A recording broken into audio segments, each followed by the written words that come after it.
નમસ્કાર નમસ્કાર નમસ્કાર એજ્યુકી ધ ઈ એજ્યુકેશન હબની યુટ્યુબ ચેનલમાં હું તેજસ અગત્ય બેચમાં ધોરણ 10ના ભાવિ વિદ્યાર્થી મિત્રોનું હાર્દિક સ્વાગત કરું છું. વિદ્યાર્થી મિત્રો, આપણી ચેનલ દ્વારા શરૂ કરાયેલ અથર્વા બેચ અને અગત્ય બેચ અત્યારે ઓલરેડી સ્ટાર્ટ થઈ ગઈ છે. બધા વિષયોનું આપણે જ્ઞાન છે એ તમને લોકોને પીરસી રહ્યા છીએ, તો આપ સર્વે આનો લાભ લેતા હશો એવી અમારી આશા છે. વધુમાં અમારી ચેનલ દ્વારા આ બધા વિષયોનો એટલે કે મેઇન 4 વિષયોનો ડેઇલી વિડીયો જે છે એ અપલોડ કરવામાં આવે છે. વિષય પ્રમાણે અનુભવી શિક્ષકો આપને ભણાવી રહ્યા છે. વિષયના ટોપિક પ્રમાણે અલગ અલગ વિડીયો તમે જોઈ જ રહ્યા છો, અપલોડ થઈ રહ્યા છે. ટોપિકની સમજૂતીની પીડીએફ છે એ પણ તમને રેગ્યુલર મળી રહી છે. આ ઉપરાંત ઘણા બધા જે ટોપિક છે જેની ઉપર આપણે દરરોજ ચર્ચા કરતા હોઈએ છીએ. તો આજે ધોરણ 10માં પહેલું ચેપ્ટરનો પહેલો વિડીયો, મતલબ કે આજે આપણે ચેપ્ટર નંબર 1 વાસ્તવિક સંખ્યાઓ શરૂ કરવા જઈ રહ્યા છીએ. મેં પહેલા વિડીયોમાં કીધેલું, જ્યારે ઇન્ટ્રોડક્શન આપવા આવ્યો હતો ને સબ્જેક્ટનું, ત્યારે કે એક સાથે બધા વિષયોની અથવા બધા ચેપ્ટરની બ્લુપ્રિન્ટ આપવી શક્ય નથી. તો આપણે જે તે ચેપ્ટરની શરૂઆતમાં ગુણભાર વિશે ચર્ચા કરશું. તો સર્વપ્રથમ ત્યાંથી શરૂ કરીએ. ચેપ્ટર 1 બેઝિકની અંદર 2 માર્કનું પૂછાવાનું છે અને બંને મોસ્ટ પ્રોબેબલી 99.99% એ બંને પ્રશ્ન સેક્શન એમાં જ પૂછાશે, પછી નક્કી નહીં. હું કહું છું 99.99% આવું થશે, બરાબર. પછી એમ કે સાહેબ તો કે ન પૂછાણા, નોય પૂછાય. પેપર સેટરને જેમ ઈચ્છા પડે એમ પૂછે, પણ 2 માર્કનું પૂછાશે, એનાથી વધારે પૂછાવાનું નથી. કયા પેપરમાં? બેઝિકમાં.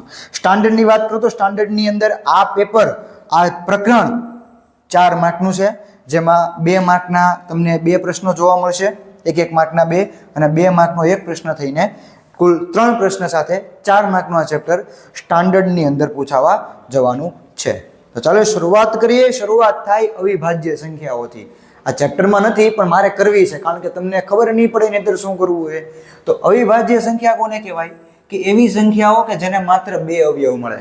ફરીવાર હું લખું અહીંયા, એવી સંખ્યાઓ કે જેને માત્ર 2 અવયવ મળે. કયા કયા મળે? એ બંને અવયવ ફિક્સ જ છે કે 1 અને સંખ્યા પોતે. કોણ? સંખ્યા પોતે. દાખલા તરીકે હું લખું 2, તો 2 ના 2 જ અવયવ છે. કોણ? તો કે એક એકડો અને બીજું સંખ્યા પોતે એટલે કે બગડો. ત્રીજો એક અવયવ આ સંખ્યાને મળતો નથી. દાખલા તરીકે હું 10 લઉં તો 10 ના ઘણા બધા અવયવ મળે. કોણ મળે? 1 મળે, 2 મળે, 5 મળે, 10 મળે, બરાબર છે. તો આને કેટલા અવયવ મળ્યા? મને 4 અવયવ મળ્યા. પણ એવી સંખ્યાઓ કે જેને માત્ર 2 જ અવયવ મળે છે એને શું કહેવાય? અવિભાજ્ય સંખ્યાઓ. અને આવી અવિભાજ્ય સંખ્યાઓનું લિસ્ટ બનાવીએ તો 2, 3, 5, 7, 11, 13, 17, 19, 23, 29 વગેરે જેવી સંખ્યાઓ શું છે?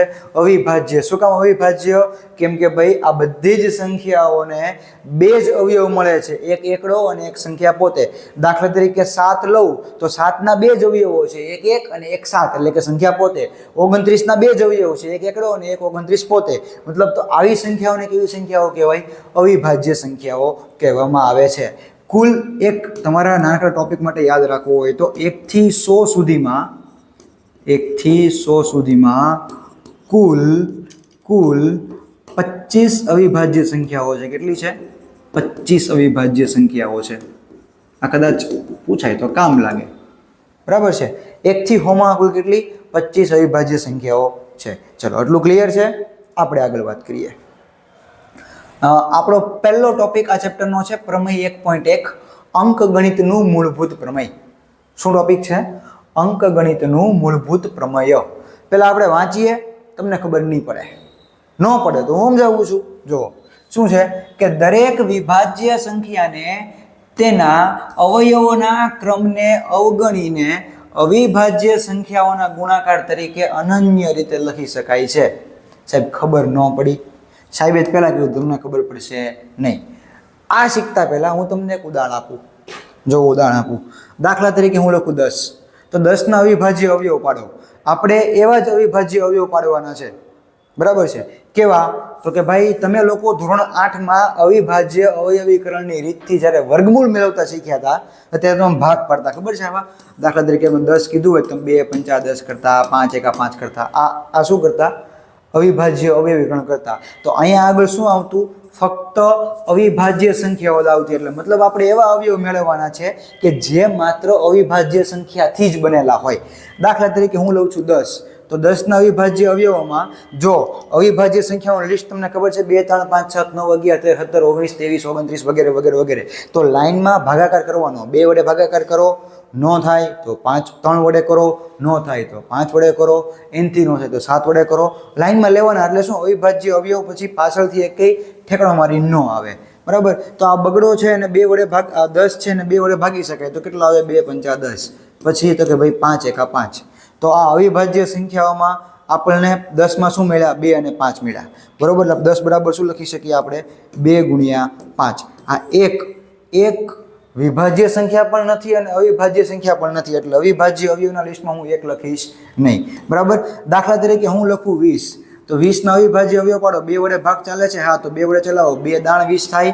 10 ભાગ્યા 2 કરો એટલે 5 આવે અને 5 ભાગ્યા 5 કરો એટલે 1 આવે. તો 20ના અવિભાજ્ય અવયવમાં બગડો 2 વાર આવ્યો એટલે 2 ગુણ્યા 2 ગુણ્યા 5 આવું થયું. ચાલો, ક્લિયર છે એટલું? પછી આપણે વાત કરીએ, મારે 50ના અવયવ પાડવા. તો 50ના અવિભાજ્ય અવયવ પાડો તો 2 25, કારણ કે 50 ભાગ્યા 2 25 થાય. 25 ભાગ્યા 5 કરો એટલે કેટલા આવે? 5 આવે. અને પછી 5 એકા 5 એટલે 50ના અવિભાજ્ય અવયવમાં કોણ આવ્યું? 2 5 5. બરાબર છે? કદાચ મારે 100ના અવયવ પાડવા છે. 100નાની આપણે 36ના પાડીએ. ચાલો, 36ના અવિભાજ્ય અવયવ પાડો. તો 36 એટલે બેકી સંખ્યા છે, 2 વડે ભાગ ચાલે. તો 2 18 દુ 36 એટલે 36 ભાગ્યા 2 18 આવે. 18 ને 2 વડે ભાગો એટલે કે ભાઈ 2 18 ભાગ્યા 2 એટલે 9 આવે. 9 એટલે કે ભાઈ 3 3 તો 3 તેરી 9 અને 3 1 આ 3. ચાલો, ક્લિયર છે? એનો મતલબ કે 36ના અવિભાજ્ય અવયવમાં બગડો 2 વાર આવ્યો અને તગડો 2 વાર આવ્યો.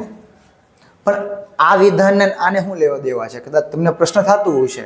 તો આ વિધાન સમજવા માટે આ બધાનું પેટર્ન જોવાની છે. પેટર્ન એટલે કે કઈ રીતે વર્ક કરે છે. જુઓ શું કીધું કે દરેક વિભાજ્ય સંખ્યાને, વિભાજ્ય સંખ્યા એટલે કે જે અવિભાજ્ય ન હોય તેવી, એટલે કે 4 6 8 9 10 12 14 15 16 18 20 21 23 21 22 24 25 26 28 30 વગેરે. ટૂંકમાં જે અવિભાજ્ય નથી ને એ બધી વિભાજ્ય. એટલે કે દરેક વિભાજ્ય સંખ્યાને, એટલે દરેકમાંથી મેં 4 વિભાજ્ય સંખ્યાઓ લીધી, 10 20 50 અને 36. તેના અવયવોના ક્રમને અવગણી અવિભાજ્ય સંખ્યાના ગુણાકાર સ્વરૂપે. એટલે તમે ચેક કરો, આ 10ના મેં અવિભાજ્ય અવયવ પાડ્યા એટલે કે 2 પંચા 10 થયા. તો 10ને મેં અવિભાજ્ય સંખ્યાના ગુણાકાર સ્વરૂપે લખી. કેવા સ્વરૂપે લખી? ગુણાકાર સ્વરૂપે. 20ને મેં 3 અવિભાજ્ય સંખ્યાના ગુણાકાર સ્વરૂપે લખી. 50ને મેં 3 અવિભાજ્ય સંખ્યાના ગુણાકાર સ્વરૂપે લખી. 36ને મેં 4 અવિભાજ્ય સંખ્યાના ગુણાકાર સ્વરૂપે લખી. બરાબર છે? ખ્યાલ આવે છે ને હું કહેવા માંગુ છું કે નહીં આવતો? પાક્કું ને? એનો મતલબ શું થયો કે દરેક વિભાજ્ય સંખ્યાને તેના અવયવોના ક્રમને અવગણીને અવિભાજ્ય સંખ્યાના ગુણાકાર તરીકે અનન્ય રીતે લખી શકાય છે. અનન્ય એટલે એક અને માત્ર એક, the one and only one. અનન્ય એટલે એક અને માત્ર એક, એની સિવાય બીજું કોઈ હોય નહીં, એટલે એ જ હોય, એક જ માત્ર હોય એને અનન્ય કહેવાય ગણિતની ભાષામાં. શું કીધું? અનન્ય એટલે એક અને માત્ર એક જ. બરાબર? એક અને માત્ર એકને શું કહેવાય? અનન્ય કહેવાય. હવે તમે સાંભળો, આ 2 અને 5 છે. જોવો તો 2 પંચા 10 થાય. તો બીજી કોઈ સંખ્યા માટે, સાંભળો તો હું કહું છું, આ 10 સિવાયની કોઈ પણ બીજી સંખ્યા માટે બગડો એકવાર ને પાંચડો એકવાર નહીં આવે. મતલબ એક બગડો અને એક પાંચડો કોનું અવયવીકરણ છે? એ 10નું જ છે, બીજી કોઈ સંખ્યાનું અવિભાજ્ય અવયવીકરણ નથી. સિમિલરલી 2 બગડા અને 1 પાંચડો એટલે કે 2 દુ 4 પંચા 20. તો આ 2 બગડા અને 1 પાંચડો માત્ર ને માત્ર 20નું જ અવિભાજ્ય અવયવીકરણ છે. બીજી આ અનંત સંખ્યાઓ છે, અવિભાજ્ય સંખ્યાઓ, અનંત વિભાજ્ય સંખ્યાઓ છે. તો આ વિભાજ્યમાંથી આ 20 એકને માત્ર એક જ એવી સંખ્યા છે કે જેના અવિભાજ્ય અવયવમાં 2 બગડા અને 1 પાંચડો આવે છે. તો 2 બગડા અને 1 પાંચડો આવનારી એકમાત્ર સંખ્યા કઈ? 20. એવી રીતે તમે જોવા જાઓ, 2 પાંચડા અને 1 બગડો, 2 પાંચડા અને 1 બગડો આવવા માટે કઈ સંખ્યા છે? 50. 2 પાંચડા અને 1 બગડો 50 સિવાય બીજી કોઈ સંખ્યા પાસે નહીં હોય. કોઈ એટલે કોઈ સંખ્યા પાસે નહીં હોય. એટલે કે આ 2 પાંચડા અને 1 બગડો એકને માત્ર 1 50 આગળ છે, એટલે કે અનન્ય છે, કે ફક્ત 50 આગળ. 2 બગડા અને 1 પાંચડો અનન્ય છે કોના માટે? 20 માટે. 1 બગડો 1 પાંચડો કોના માટે અનન્ય છે? 10 માટે. સિમિલરલી જોવા જાવ તો 2 બગડા અને 2 તગડા આવી એક જ સંખ્યા કઈ? એક અને માત્ર એક કઈ? 36. મતલબ 36 નો અવિભાજ્ય અવિકરણ જે 2 બગડા અને 2 તગડા છે ને એ બીજી કોઈ સંખ્યા પાસે નહીં આવે. પણ સાહેબ આડું ઓળું થયું હોય તો કદાચ કોઈકને 2 2 5 ન આવે, કોઈકને 5 2 2 આવે, હાલે બેટા હાલે. કોઈકને 2 5 2 આવે, પણ આવશે તો 2 બગડા ને 1 જ પાંચડો જો 20 હશે ને તો. અને તમે સાચા હશો ને તો સાચું હોવું જરૂરી છે ને, ખોટું નથી કર્યું ખોટો જવાબ આવે. જો તમે સાચા હો અને 20 નો તમે અવિભાજ્ય અવયવ કરો છો તો 2 2 5 આવે, 5 2 2 આવે, અથવા 2 5 2 આવે, ગમે એ આવે. આવશે 2 બગડા અને 1 જ પાંચડો. 20 માટે ફિક્સ છે કે 2 બગડા અને 1 જ પાંચડો. એટલે અહીંયા અવિભાજ્ય અવયવો 2 2 5 મળ્યા, 5 2 2 મળ્યા, અથવા 2 5 2 મળ્યા, ડઝન્ટ મેટર. ક્રમ મહત્વનો નથી, હું આવે છે મહત્વનું છે. એટલે અહીંયા સ્પષ્ટપણે લખ્યું, જો અવયવોના ક્રમને અવગણીને લખ્યું છે ને અંદર કે અવયવનો ક્રમ અવગણી નાખો. કદાચ તમે અહીંયા 2 3 3 2 આવે છે, 2 2 3 3 આવે છે, કે 3 3 2 2 આવે છે, કે 3 2 2 3 આવે છે, 2 બગડા અને 3 તગડા, સોરી 2 બગડા અને 2 તગડા 30 માટે 36 માટે જ છે, એ ફાઇનલ છે. એટલે તમે આનો ક્રમ ન જોવો, તમે સંખ્યા જોવો કે કેટલા બગડા કેટલા તગડા. તો કે 2 બગડા અને 2 તગડા મતલબ 36 ના જ અવયવો છે. પછી 2 બગડા વાહે આવે કે વચ્ચે આવે એ ડઝન્ટ મેટર. ક્રમ મહત્વનો નથી, પણ આપણા માટે શું મહત્વનું છે કે અવિભાજ્ય અવયવમાં કયા અવિભાજ્ય અંક આવે છે. બરાબર છે. તો ફરીવાર આપણે જોઈએ કે દરેક વિભાજ્ય સંખ્યાને તેના અવયવોના ક્રમને અવગણીને જો એના અવિભાજ્ય સંખ્યાના ગુણાકાર સ્વરૂપે દર્શાવીએ તો એ ગુણાકાર એ સંખ્યા માટે અનન્ય મળે છે. મને જોઈ લો 10 માં 2 ગુણ્યા 5 મળે, અથવા 5 ગુણ્યા 2 મળે, ક્રમ ફરી ગયો, પણ 2 અને 5 સિંગલ 10 માટે જ બન્યા છે. બરાબર છે. એટલે આ ચર્ચા કરી, આ અંકગણિતનું મૂળભૂત પ્રમેય છે. આવું કંઈક આપણને કહેવા માંગે છે. બરાબર છે. ચાલો, તો આની ઉપરનો દાખલો જે તમને સ્વાધ્યાય 1.1 નો પ્રશ્ન 1 તરીકે પૂછ્યો છે કે શું આપ્યું છે કે નીચેની દરેક સંખ્યાઓને તેના અવિભાજ્ય અવયવોના ગુણાકાર સ્વરૂપે દર્શાવો. આપણે ગુણાકાર સ્વરૂપે દર્શાવવાની જ છે, પણ એ ગુણાકાર કેવો હોવો જોઈએ? અવિભાજ્ય સંખ્યાઓનો જ હોવો જોઈએ. બરાબર છે. તો ચાલો શરૂ કરીએ. 140 તમને પહેલો દાખલો આપેલો છે ચેપ્ટર 1 નો. તો જ્યાં સુધી સંખ્યાને 2 વડે ભાગી શકાય છે ત્યાં સુધી 2 વડે ભાગો. 2 વડે ભાગી ન શકાય તો 3 વડે ભાગો. n થી ના ભાગી શકાય તો 5 વડે, n થી નહીં તો 7 વડે. એમ કરતા કરતા બધી અવિભાજ્ય સંખ્યાઓ લાઈનમાં લેતી જવાની. તો 2 ની ચાવી તમને આવડતી હોવી જોઈએ. જો સંખ્યા બેકી હોય ને, જ્યાં સુધી બેકી સંખ્યા મળે ને ત્યાં સુધી 2 વડે જવા જ દેવાનું, ભાગાકાર થશે જ. જ્યાં સુધી બેકી સંખ્યા છે ત્યાં સુધી તમારો ભાગાકાર 2 વડે ચાલવાનો અને ચાલવાનો જ. બરાબર છે. બરોબર છે. હવે 3 આવે ત્યારે હું તમને શીખવાડીશ 3 નું કેમ કરાય, 5 નું કેમ કરાય. બરાબર છે. તો અહીંયા હતા આપણને બેકી સંખ્યા દેખાય છે એટલે હું 2 વડે ભાગાકાર કરતો જાઉં છું. તો 140 ને હું 2 વડે ભાગું એટલે કેટલો જવાબ આવે? 70 આવે ને. પછી 70 ને હું 2 વડે ભાગું કારણ કે બેકી સંખ્યા છે એટલે કેટલો જવાબ આવશે? 35. હવે આ 35 બેકી સંખ્યા નથી તો 2 વડે ભાગ તો ચાલવાનું છે નહીં. તો 35 ને તમે 3 વડે ભાગી શકો ને 5 વડે ભાગી શકો. પહેલા 3 વડે ભાગવા માટે આ તો તમને ખબર 3 ના ઘડિયામાં 35 આવે, તો કદાચ ખબર ન હોય તો આવે 3 ના ઘડિયામાં 35 નો આવે. 3 ના ઘડિયામાં 35 સમજાણું? નો આવે. શું કામ ન આવે? 35 નો સરવાળો તમે જો અંકો જોવો, 5 ને 3 કેટલા થાય? 8 થાય. 5 ને 3 8 થાય. 8 3 ના ઘડિયામાં આવે નો આવે ને. એટલે એ સંખ્યા 3 વડે ભાગી ન શકાય. મતલબ શું થયું કે જે સંખ્યાના અંકોનો સરવાળો 3 ના ઘડિયામાં આવે, દાખલા તરીકે હું લખું 99, તો 9 ને 9 કેટલા થાય? 18. 18 3 ના ઘડિયામાં આવે? હા આવે. તો આ સંખ્યાને 3 વડે ભાગી શકાય. જો 99 ભાગ્યા 3 કરો, જવાબ કેટલો આવે? 33. હું એટલે કહું છું કે 3 વડે ચેક કરવા માટે આપણે જોવું પડે કે 3 વડે હાલે છે કે નહીં એમ. બરાબર છે. કદાચ ભૂલાઈ ગયું હોય તો તો ઓટોમેટિક 3 આવશે, છેલ્લે આવશે, વચ્ચે નહીં આવે. આ તો શું હું કહું છું, લાઈનમાં રાખો તો સારું લાગે, બાકી ન રાખો તો આપણને કંઈ ફેર પડતો નથી, કે નથી કોઈ પરીક્ષકને ફેર પડતો. તો 35 ને 3 વડે ભાગી શકાતા નથી, તો હવે 5 વડે ભાગી શકાય. હા, શું કામ ભાગી શકાય? કારણ કે એકમનો અંક 5 છે. એટલે જ્યારે કોઈ પણ સંખ્યાનો એકમનો અંક 5 હોય ને તો એ સંખ્યાને 5 વડે ભાગી જ શકાય, 100%ની વાત છે. તો 35 ભાગ્યા 5 કરો એટલે કેટલો જવાબ આવે? 7. અને 7 પોતે કેવી છે? અવિભાજ્ય છે, એટલે બીજા કોઈના ઘડિયામાં નહીં આવે. મતલબ કે 7 એકા 7. મતલબ આપણે જોવા જાવ ને તો 140 ના કયા ભાગ પાડ્યા ખબર છે? 2 ગુણ્યા 2 ગુણ્યા 5 ગુણ્યા 7. જોઈ લો, આ બધાનો ગુણાકાર કરો 140 આવશે.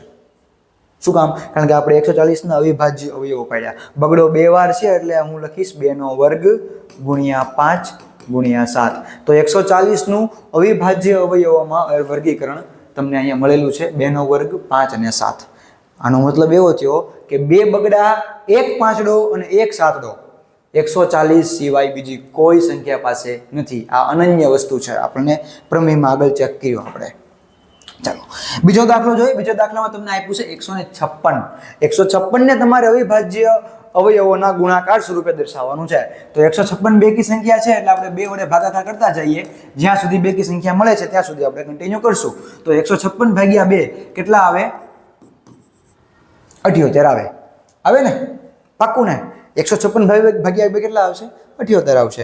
78 છે બેકી સંખ્યા, કાંઈ નહીં. ચાલો 2 વડે ભાગ ચલાવો અને અહીંયા 2 તેરી 6, 2 9 18. હું ડાયરેક્ટ ભાગાકાર કરું છું. જો તમને ન આવડતું હોય તમારી પાસે રફ પેજ છે, પેન છે, બધું છે, ભાગાકાર કરી નાખવાનો. એમાં શરમ નહીં અનુભવવાની. અત્યારે શરમમાં માર્ક ગયા જાય. સાચી વાત છે ને? 1 માર્કમાં પૂછાય કે 5 ને અથવા 35 ને અવિભાજ્ય અવયવના સ્વરૂપે દર્શાવો, તમારે લખીને દર્શાવો, 1 માર્કનો પ્રશ્ન બની શકે. તો આ કામની વસ્તુ છે, જરાક યાદ રાખજો. 39 થાય, 9 ને 3 12. 12 થાય, 9 ને 3 12 થાય ને? તો 12 3 ના ઘડિયામાં આવે? તો કે હા આવે. તો આ સંખ્યાને તમે 3 વડે ભાગી શકો. કેટલા આવશે ખબર છે? અને ભાગશો એટલે 13 39 થાય. એટલે 39 ભાગ્યા 3 કેટલા આવ્યા? તો કે ભાઈ 13 આવ્યા. હાલો હવે 13 તો ભાઈ અવિભાજ્ય સંખ્યા છે, આપણને ખબર છે.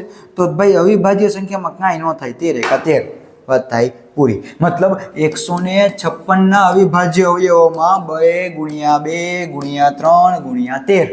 એટલે આપણને શું મળ્યું? 2 નો વર્ગ ગુણ્યા 3 ગુણ્યા 13. હાલો એટલું ક્લિયર છે? આ 2 બગડા, 1 તગડો અને 1 13. 156 સિવાય બીજી કોઈ સંખ્યા પાસે નથી. લખવું અહીંયા લખી લો. બરોબર છે? લખવું અહીંયા લખી લો. છુટ્ટી છે તમ તારે. 38 25. આ 38 25 ના આપણે શું કરવાના છે? અવિભાજ્ય અવયવોના ગુણાકાર સ્વરૂપે દર્શાવવાનું છે. તો દર્શાવી 38 25 તમે જોઈ રહ્યા છો એ પ્રમાણે 5 વડે ભાગાકાર તો ચાલશે જ, કારણ કે એકમનો અંક 5 છે. પણ 3 વડે ચાલતો હોય તો આપણે મજા આવી જાય. તો તમે ચેક કરો. 8 ને 2 10, 10 ને 3 13 અને 13 ને 5 18 થાય ને? 18 થાય ને? એનો મતલબ કે 18 3 ના ઘડિયામાં આવે છે. મતલબ આને 3 વડે ભાગી શકાશે.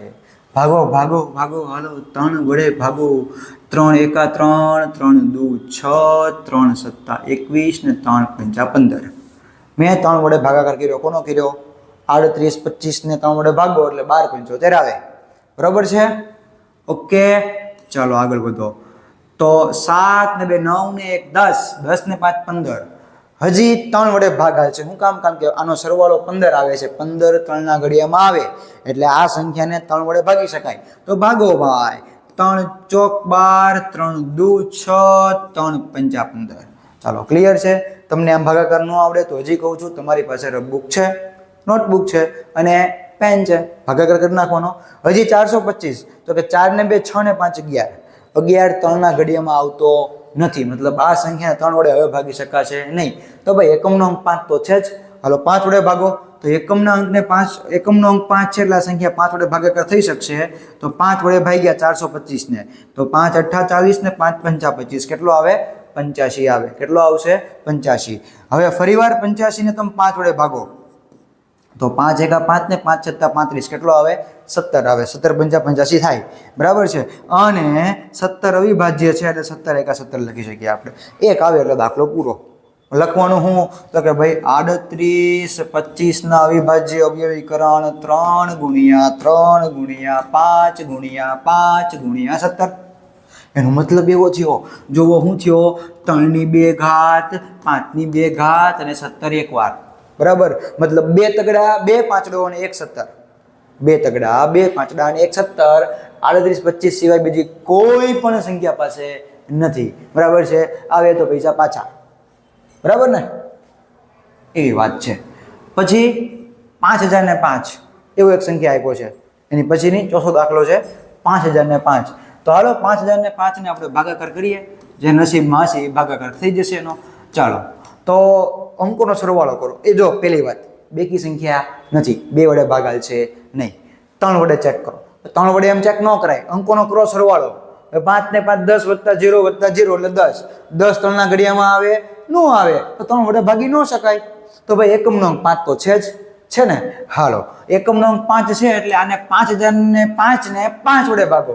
ફરી વાર 5005 ને 5 વડે ભાગો એટલે તમારો જવાબ આવશે 1001. બરાબર છે. હવે 1001, જો 1 તો ભાઈ પોતે બેકી સંખ્યા નથી, 2 વડે ભાગ નહીં હાલે.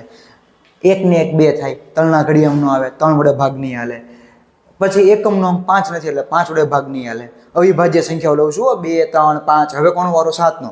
7 વડે ભાગ નહીં હાલે. પછી કોણ આવે? 11. 11 વડે ભાગ ચલાવો તો ભાઈ, ચાલો તો ચલાવો 11 વડે ભાગ કરો. તો 11 વડે ભાગ કરશો એટલે આનો ભાગાકાર થશે. કેટલો થશે? તો કે ભાઈ 11 9 99. 1 વૈજો, 1 નીચે ઉતર્યો, 11 1 11. કેટલો આવ્યો આ? 91. 91 ને તો તમે 7 વડે ભાગાકાર કરો. 7 વડે ભાગો કેટલો આવે? 13 7 91. કેટલો થાય? 13 7 91. ને આ કેટલો આવ્યો? 13 1 13. 13 1 13. અહીંયા 7 આવ્યો ને, મતલબ આ સંખ્યાને આપણે 7 વડે ભાગી શકતા હતા, પણ ભાગ્યું નહીં. 7 ને સ્કીપ કર્યો તો 7 ત્યાં આવવાનો હતો, ત્યાં 7 આવવાનો હતો પણ ન લખ્યો. એને આવવું જ પડે એમ હતું આ સંખ્યામાં. શું કામ? કારણ કે 5005 નું અવિભાજ્ય અવિકરણમાં જે અવિભાજ્ય અવિકરણ છે એ ફિક્સ છે. તો કે ભાઈ 5005 ના અવિકરણમાં 7 આવવાનો છે તો એ ગમે એ કાળે આવશે જ. આપણે સાચા હોવા જોઈએ. અહીંયા 7 વડે ભાગાકાર થતો હતો પણ આપણે કર્યો નહીં. હું કામ ન કર્યો? તો કે ભાઈ 1001 ને 11 વડે ભાગી કરતા આપણને ખબર પડી ગઈ હતી, તો 11 વડે ભાગ્યો. તો 7નો વારો ક્યાં? તો 7 એની પછી એની જગ્યા તો કરી જ લેશે. આપણે સાચા હોવા જોઈએ, બરાબર છે. એનો મતલબ કે 5005 ના અવિભાજ્ય અવિકરણ કરો એટલે તમને જવાબ આવશે 5 × 11 × 7 × 13. આમાં કોઈ અંક 2 વાર આવતો નથી એટલે હું વર્ગ લખવાનો થતો નથી. મતલબ 1 5 1 11 1 7 અને 1 13. એટલે કે 1 વખત 5 1 વખત 11 1 વખત 7 અને 1 વખત 13. કોના માટે બનેલા છે? ફક્ત ને ફક્ત 5005 માટે. બીજી કોઈ સંખ્યા માટે આ 4 સંખ્યા એકવાર નહીં હોય. ખબર પડે છે ને? શું કામ? કારણ કે અંકગણિતનું મૂળભૂત પ્રમેય જ કંઈક એવું કહે છે કે કોઈ પણ વિભાજ્ય સંખ્યાનું તેના અવિભાજ્ય અવયવમાં વર્ગીકરણ કરો, ગુણાકાર સ્વરૂપે દર્શાવો તો એ અનન્ય છે. એવું બીજી કોઈ સંખ્યા માટે તમને સેમ મળશે નહીં. And last four today 7429. 7429 આજના માટેનો છેલ્લો દાખલો તમારા સ્વાધ્યાય 1.1 ના પ્રશ્ન 1 નો ચોથો કે 74 29 ને તેના અવિભાજ્ય અવયવીકરણના સ્વરૂપે દર્શાવો. આ બેકી સંખ્યા નથી, 2 વડે ભાગ નહીં ચાલે. 2 વડે ભાગ ચાલશે નહીં. ચાલો તો 3 વડે, તો 7 ને 2 9 ને 9 18. 18 ને 4 22. 3 ના ઘડિયામાં ન આવે તો આ સંખ્યા 3 વડે ભાગી નહીં શકાય. એકમનો અંક 5 છે નથી. એકમનો અંક 5 નથી તો આ સંખ્યાને 5 વડે ભાગી શકાતું નથી. 7 વડે ટ્રાય કરવાની નહીં થાય. 7 વડે ટ્રાય કરજો, ભાગાકાર થશે નહીં. એટલે ભાગાકાર થાય, શેષ 0 નહીં આવે, સમજાણું? એટલે 7 વડે ભાગી શકાશે નહીં. પછી કઈ વિભાજ્ય આવે? 11. 11 વડે ભાગશો તોય તમારો મેળ આવવાનો નથી. 11 વડે તમારો ભાગાકાર થાય નહીં, ચેક કરવાનું. 74 29 ભાગ્યા 11 કરવાનું, જવાબ 0 એટલે કે શેષ 0 આવશે નહીં. 13 વડે કરો. 13 વડે કરવાથી પણ તમારા ભાગાકારનો જે શેષ છે એ શૂન્ય આવવાની નથી. 17 વડે ભાગાકાર કરીએ આપણે. 74 29 ભાગ્યા 17. ચાલો 17 નો ઘડિયો બોલીએ. 17 5 85 વધી જશે એટલે 17 ચોકું 68 આપણે મૂકવું પડશે. તો 17 ચોકું 68. 74 માંથી 68 બાદ કરો એટલે કેટલા આવે? 6 આવે. કેટલા આવે? 6. અને અહીંયા ઉપરથી ઉતાર્યો બગડો, બરાબર છે. 17 ચોકું 68 વધી જશે તો 17 તેરી 51. કેટલા કરવા પડશે? 51. ચલો 62 ને કેટલા 51 થશે? કરો, ભાગાકાર કરો, સોરી બાદબાકી કરો. 62માંથી 51 બાદ કરો, કેટલા આવશે? 51 ને 9 60, 60 ને 2 62, એટલે કેટલા આવ્યા? 11. કેટલો આવ્યા? 11 ને ઉપર શું આવ્યો? 9. તો હવે 17 સત્તા 119 થાય, બરાબર છે. મતલબ 17 વડે ભાગાકાર કરવાથી મને 437 જવાબ આવ્યો. ચલો રેડી છે. ચાલો હવે 437 ને આપણે જવા દઈએ. હવે તમે એક વસ્તુ ચેક કરો, આ સંખ્યાને 11 વડે ભાગી શકાણી નથી, 13 વડે ભાગી શકાણી નથી, સીધી ભાગ હાલી 17 વડે. તો જો 13 વડે ભાગાકાર થતો હોત, મતલબ કે 13 એના અવયવમાં આવતો હોત તો પહેલા આવી ગયો હોત. તો હવે 17 થી શરૂઆત થઈ છે, તો 17 થી નાની અવિભાજ્ય સંખ્યા હવે આપણા લિસ્ટમાં આવશે નહીં. શું કામ? કારણ કે હજી કહું છું, જો 13 વડે આનો ભાગાકાર થતો હોત ને તો એ 13 આની પહેલા થઈ ગયો હોત. તો મતલબ 13 આમાં આવ્યો નથી, તો હવે 13 ક્યારેય આવવાનો નથી. તો હવે 17 થી નાની સંખ્યા વડે ચેક કરવાનું નહીં. હવે કોનો વારો લેવાનો? તો કે ભાઈ હવે 17 પછી કોણ આવે? અવિભાજ્યમાં 19. તો 19 વડે ભાગાકાર કરીએ. ચાલો ટ્રાય કરીએ, થાય છે કે નહીં ચેક કરીએ. ચાલો 19 વડે ભાગાકાર કરો. 19 × 19, 19 × 38, 39 57 વધી જાય તો 19 દુ 38, બરોબર છે. કેટલા વધે? 5 ઉપરથી ઉતાર્યો 7, 19 13 57, કેટલો આવ્યો? 0. મતલબ 437 ને 19 વડે ભાગો એટલે કેટલો આવે? 23 આવે. તો આને 19 વડે ભાગ્યા એટલે કેટલા આવ્યા? 23. અને આપણા લિસ્ટમાં તમે જોઈ રહ્યા છો, શું જોઈ રહ્યા છો? કે આપણા લિસ્ટમાં 23 છે ને અવિભાજ્ય સંખ્યા છે. કેવી છે? 23 અવિભાજ્ય છે. તો અવિભાજ્ય સંખ્યાના અવયવો ન પડી શકે, તો 23 × 23 કમ્પ્લીટ છે. મતલબ 7429 ના અવિભાજ્ય અવયવમાં 17 × 19 × 23, આ ત્રણ સંખ્યાનો ગુણાકાર 74 29 પાસે છે. બીજી એક પણ સંખ્યા માટે 17 19 અને 23 એકવાર આવશે નહીં, નહીં અને નહીં. શું કામ? કારણ કે અંકગણિતનું મૂળભૂત પ્રમેય આપણને એવું કહે છે, બરાબર છે. તો આપણે આજે એટલું અટકીએ છીએ, એટલું રાખીએ છીએ. હવે આવતા લેક્ચરમાં આપણે શું ભણશું? તો આપણે આવતા લેક્ચરમાં વાસ્તવિક સંખ્યાઓનો ગુસ્સા અને લસા કેમ મેળવવો તમને આવડે જ છે, 100%ની વાત છે, નો ડાઉટ.